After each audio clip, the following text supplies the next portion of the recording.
The latest aid efforts come as the UN warns that famine is almost inevitable in Gaza. For more on the humanitarian situation, we can speak now to Jason Straziuso, the spokesman for the International Committee of the Red Cross, who joins us from Geneva. Thank you so much for taking the time to come on the show today. What is your organization's view of these efforts to deliver aid by sea, and just how effective do you think they're going to be? That's an open question. First of all, we applaud any effort that's going to bring more food in because the region desperately needs more calories. Your report just said that nearly 24 children have died because they don't have enough food. So it's good that more efforts are being made. We can't judge how effective this is going to be. We can say what we know is that the most effective way, the most efficient way to bring food in is by land, is by trucks. That's not happening.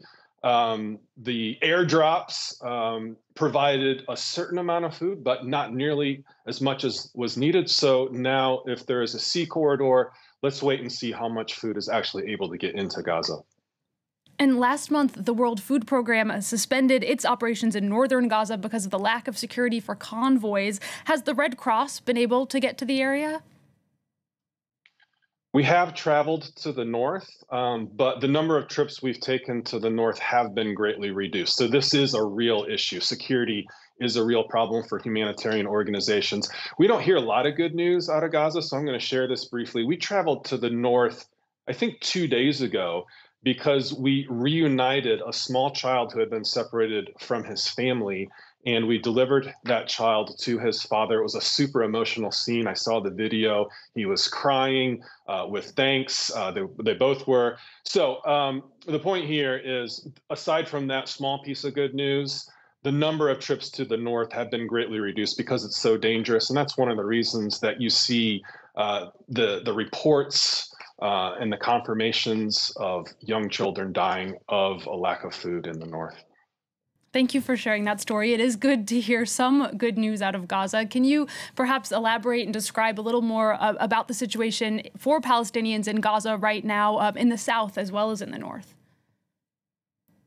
Well, it's the same situation they've been facing for days and weeks. They don't have enough food to eat, and there's not a reliable, clean drinking water. The people have been displaced from their homes multiple times and now are living in makeshift tent areas. Just yesterday, our organization, the International Committee of the Red Cross, put out yet another call for a cessation of hostilities in order to allow meaningful amounts of assistance to come in. In that call, we also insisted that the hostages be released unconditionally and that our organization be allowed to visit Palestinian detainees held by Israel. So there are a lot of humanitarian issues that are not moving in the right direction concerning this conflict, and we're looking for positive momentum for all of the areas, starting with increased food deliveries. And in your organization's experience, is Israel doing enough to facilitate the delivery of aid, or where are the challenges coming from? What I can say is Israel is what we classify legally as the occupying power of Gaza. So it is their responsibility to ensure that the people there have enough food, water, and medical care. Now, we can see by the conditions on the ground that there needs to be a massive increase. So that's the message on that issue that we're putting out. All right, Jason Straziuso, the spokesman for the International Committee of the Red Cross, thank you so much.